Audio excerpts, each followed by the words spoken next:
I would like to commend the government of the Gambia and encourage him to resend an unequivocal message to all who allow the upholding transitional justice process in the country, and of its commitment to ensure that never again, as also the Honorable Minister mentioned yesterday, the Gambia be the host of gross human rights abuse and violations.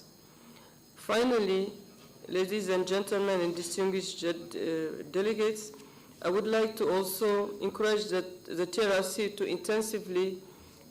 intensify its engagement with the people of the Gambia through enhanced outreach and communication.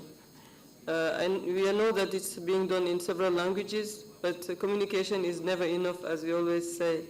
And to ensure public participation while involving fully and meaningfully victims at every stage of the process. We forget that the Commission, the TRRC, is a central institution in ensuring that the overall objective of the transitional justice agenda of the Gambia regain its culture of human rights and rule of law is achieved.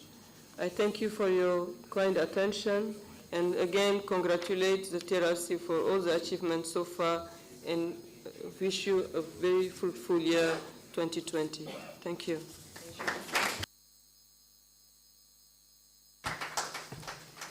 Thank you very much, Ms. Esther Day. Indeed, the TRRC, and by extension the Gambia government, is very grateful to the UNDP for always going above and beyond to support our work. We are very, very grateful to the UNDP, to the Peace Building Support Office, to the Office of the Human Rights, the Commissioner for Human Rights in Dhaka. So thank you very much for those encouraging remarks. Now we move on to a statement by Mr. Abubakar Tambi, Assistant Attorney General. AG, please. Thank you, Mr. Executive Secretary. Chairman Sise, good morning. Deputy Chair, Auntie Adelaide, all the commissioners, the Executive Secretary and Lead Counsel, ISATA resident representative of the UNDP, Julian and his team at the Project Management Unit, distinguished ladies and gentlemen. I don't think there is any doubt anymore in this country that the TRRC has had the most profound impact on the lives of ordinary Gambians in this transitional justice process. And I say this with an immense sense of pride and satisfaction, especially when I think about the struggles that we have had in the beginning, from really the concept and the opposition to establishing the TRRC from certain quarters in Gambian society. There were questions raised as to whether we needed a truth commission in this country. Some actually even said it was a waste of money, waste of time, that we didn't go through war, and therefore, what's the point? And I stood my ground. I would rather fail in trying than not trying at all. And with the support of the government, family behind me, we persisted and persevered. I recall how, under intense pressure, I reached out to the Executive Secretary, Dr. Baba Galejalo, and said, I need you here, I need you to come home and help me. Because I knew him. He was my teacher, by the way, at St. Augustine's High School. I knew he was a principled man, I knew he was hardworking, I knew his consistent, principled position during the Jami days. I had a lot of trust and confidence in him. And so I grabbed him and brought him back at great cost to his professional and personal life in the US. And he accepted graciously to come and help me because I needed someone to lead the process of pushing this through. And so I recall the first few visits we had here at this hotel, and it was completely dilapidated. And we were under a lot of pressure to get it renovated. And I recall how I felt the pressure, the public pressure to see some activity on the part of government. And I, in consultation certainly with others, that we were going to launch the TRRC in October 2018, no matter what. Yes, 2018, no matter what. And so we prodded on, and even though the renovations were not complete by that date, but a substantial progress has been achieved. And so we managed to launch it and get the place done. I recall the tedious process of selecting the commissioners right across the country and ensuring, significantly ensuring that there was no government interference in this process. And so every commissioner that you see here was an appointee of the Gambian public through the different processes that we engage in.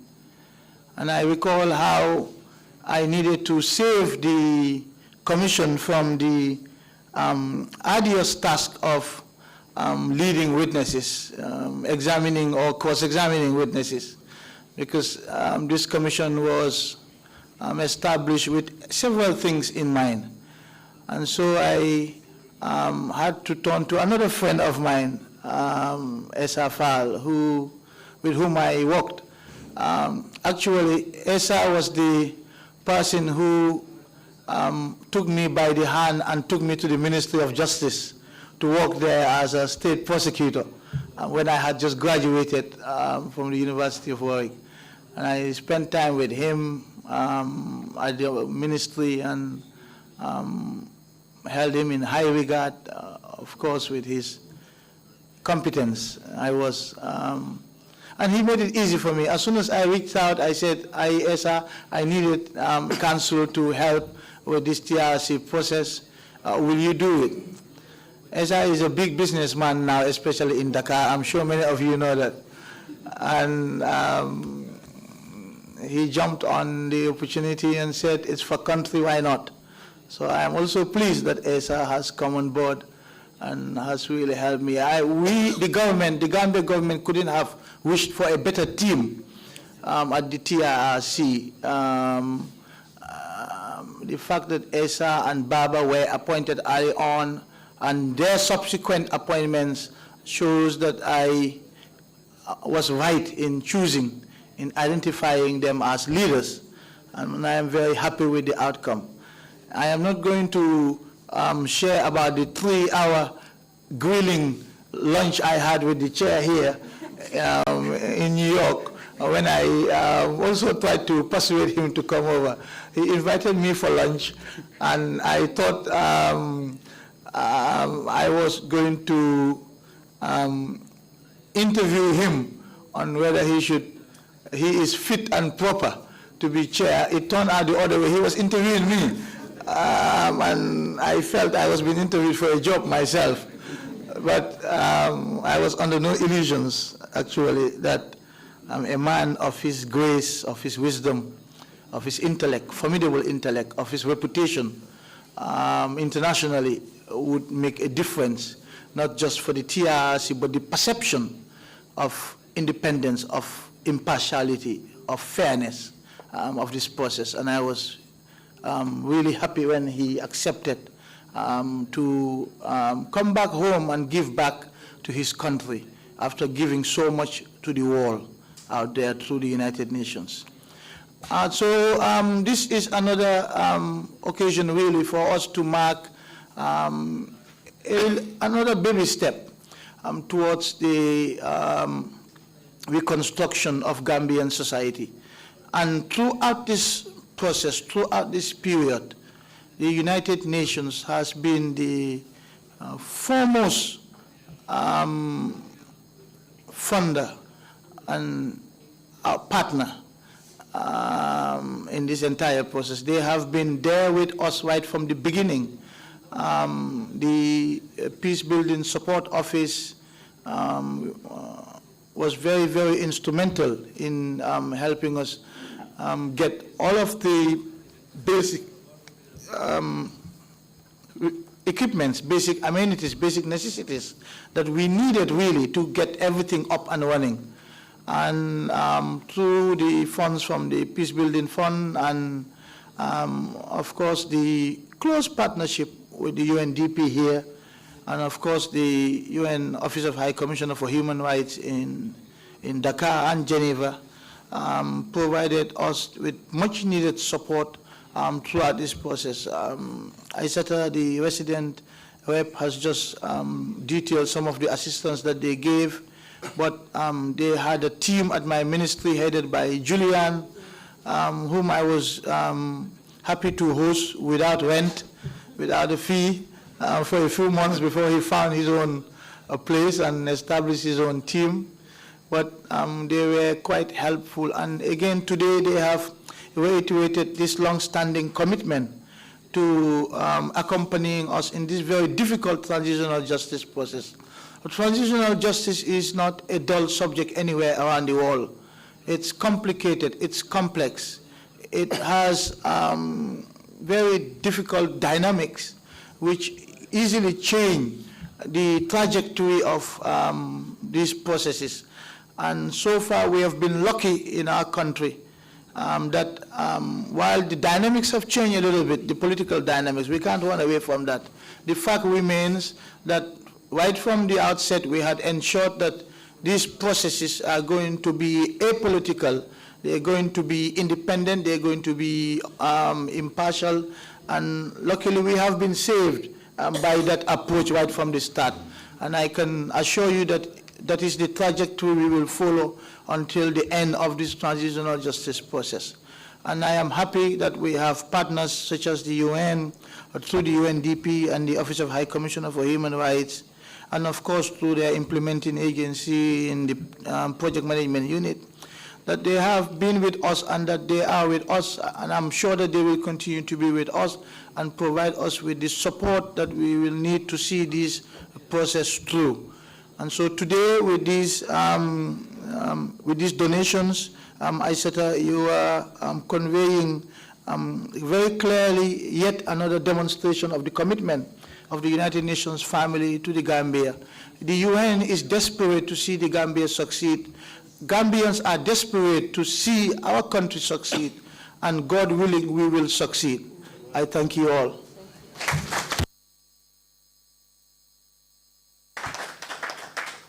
Thank you very much, AG. We are indeed very grateful for the opportunity to serve this country, and very, very grateful to have Dr. Lamin Ceesay as the chair of this commission. We couldn't have wished for a better chair or a better lead counsel. Thank you very much. And we are very grateful that the government has not been interfering and will not interfere in our work. So thank you very much. Now we pass the baton on to Dr. Lamin Ceesay, the chair. Thank you. Well, I'm not sure really what to say after what the minister has said and the resident representative as well. I thank both of you really on behalf of the commissioners and the rest of TRRC team for this wonderful gesture.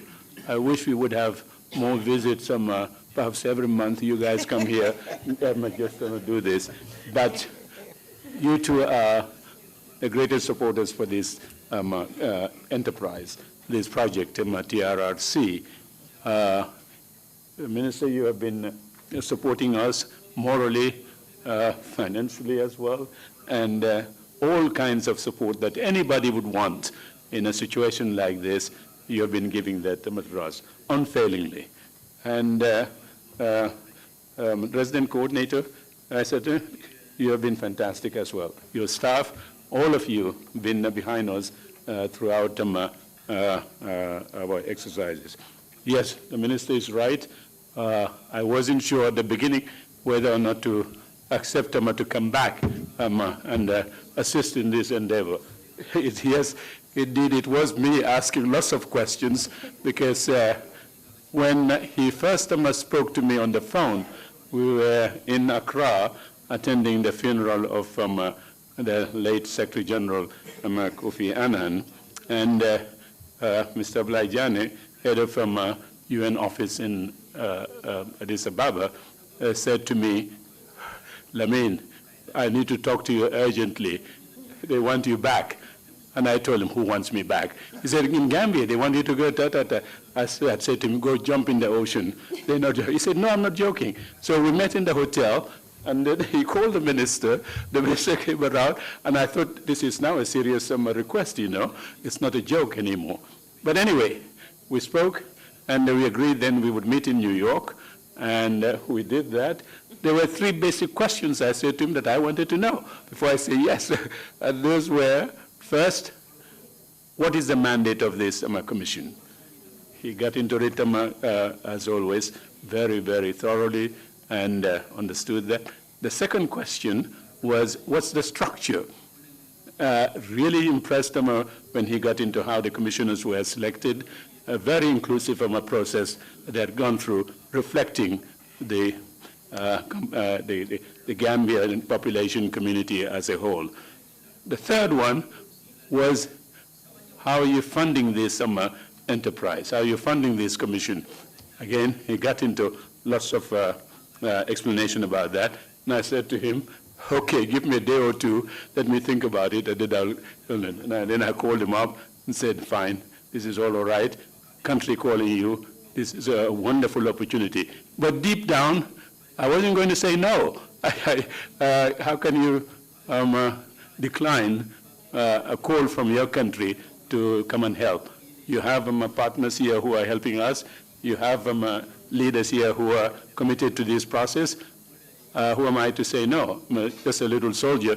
I should join them, and then we come and do that. But again, thank you, without really delaying you, thank you so much for these donations to the TRRC. We really appreciate it very much. The commuter bus certainly would help us in reinforcing our activities in the outreach undertakings that we make out here. But again, thank you so much, and it's a pleasant thing to see you here come round in a ceremony like this to give us these donations. Again, a million thanks for coming to assist us. Thank you all very much indeed.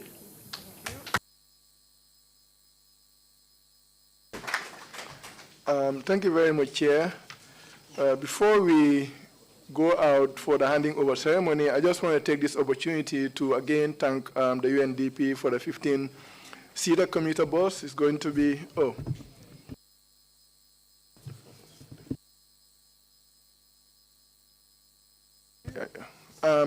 so before we go out for the formal handing over of the items, I want to take this opportunity to thank the UNDP for the commuter bus, but also KMF Technologies for the delivery and maintenance of the high-performance public address system, to thank SAT Communication Technologies for the development and printing of the child-friendly summary of the TRRC Act, with support from UNICEF and the National Youth Council, and also Jason and Helen Florio, R&A Printing, and the British High Commission for the development and printing of the photo exhibition that we see around, but that's in a booklet form now, Portraits for Positive Change.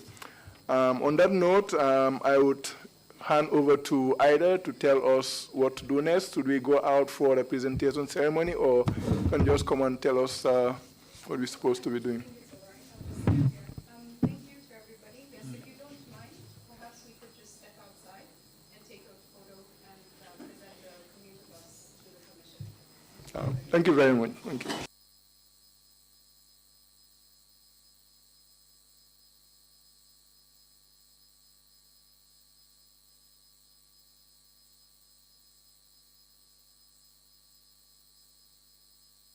Can the media please, cameras and stuff, please go out and help cover this event, please?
noo lañ def ñoo ñëw ak yéen rek skincare plus nar a jàkkaarloo ak yéen waxtaan ak yéen tuuti rek si suñu tube suñu baax emuñ rek ci ay diw waaye comme ni ngeen ko xamee rek dañoo yëngu ci ay tube te yënguwuñ nag si just any tube suñ tube bu nekk 5 star jes na la 5 star jes na mooy jes na bi gën a pire moom la ñoo tube palmaan bi gën a fort moom la ñoo liggéeyee buñ demee Bamako ñun duñ dem ci marché bi rek buub indi déedéet dañ leen a jox suñu specs ne lañ nii lañ ko buggee nay lañ ko buggee fóot bi nangami fóot lañ bugga pour mu mun a set waaw cuubi skincare déedéet doo ko sol mu di la taxa all over the place ci gàttal ñun rek si cuub dara du doy day des not only dañoo cuub but bu la neexee ñu cuubal la ba pare nag ñawal la ñaw fi mu gën a setee nag rek la ñoo fulee ñetti ñawkat lañ am nañ ñawkati simple nga xam ne xoppati rek mbaa def sa taille basse def sa dagit def sa roba amul benn dawme am nañ koo xam ne moo ñoo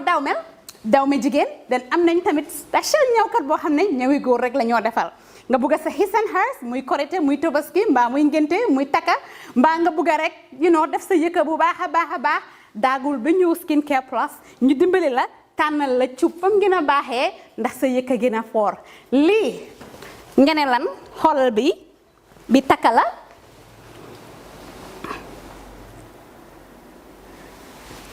skincare fii la fu léegi yéen tey we not all about skin we are skin care and the plus does come in so many different ways.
Council.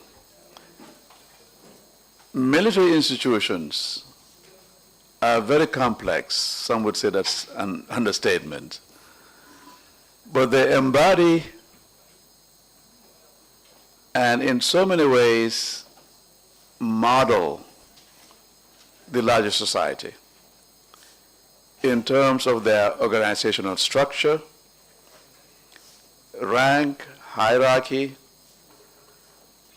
training, orientation, and a host of